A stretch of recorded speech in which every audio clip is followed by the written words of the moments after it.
Hello everyone! Aujourd'hui, nous allons étudier des expressions bonnes à connaître. Mais avant ça, pensez à vous abonner. Et si vous m'écoutez un podcast, merci de mettre 5 étoiles sur votre plateforme de podcast préférée. Ça m'aide vraiment beaucoup. Alors, je vais vous donner deux expressions avec le verbe pit. Le premier, a money pit, un gouffre financier. Par exemple, this old house is a real money pit. Cette vieille maison est un vrai gouffre financier. Et le second exemple est une expression issue du sport automobile et c'est a pit stop. Par exemple, let's make a pit stop before we hit the road again. Faisons une petite pause avant de reprendre la route, souvent pour aller aux toilettes ou manger.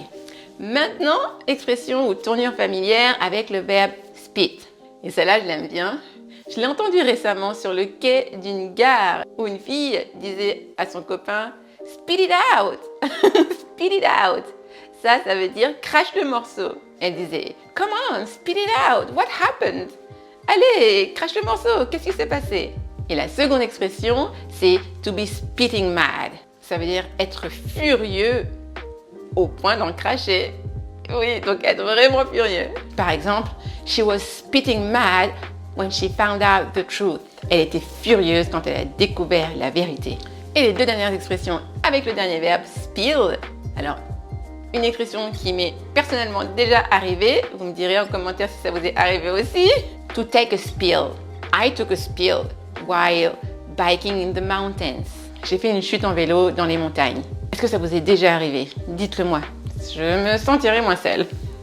Et la dernière expression que j'aime beaucoup, c'est to spill the beans.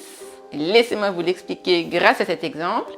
Who spilled the beans about the surprise party? Qui a vendu la mèche à propos de la fête surprise? Donc, to spill the beans, ça veut dire vendre la mèche ou révéler un secret. Voilà tout ce que je pouvais vous en dire. Ça en fait des significations, des tournures de phrases, des expressions.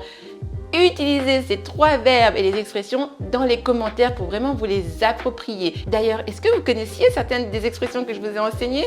Dites-moi en commentaire, dites-moi celles que vous connaissiez, celles que vous avez apprises et faites des phrases d'exemple. Bien sûr, je suis là pour vous les corriger. Et bien sûr, si ce n'est pas encore fait, merci de vous abonner, de liker et de partager pour aider encore plus de monde. Have a nice day or a nice evening and see you soon. Bye bye.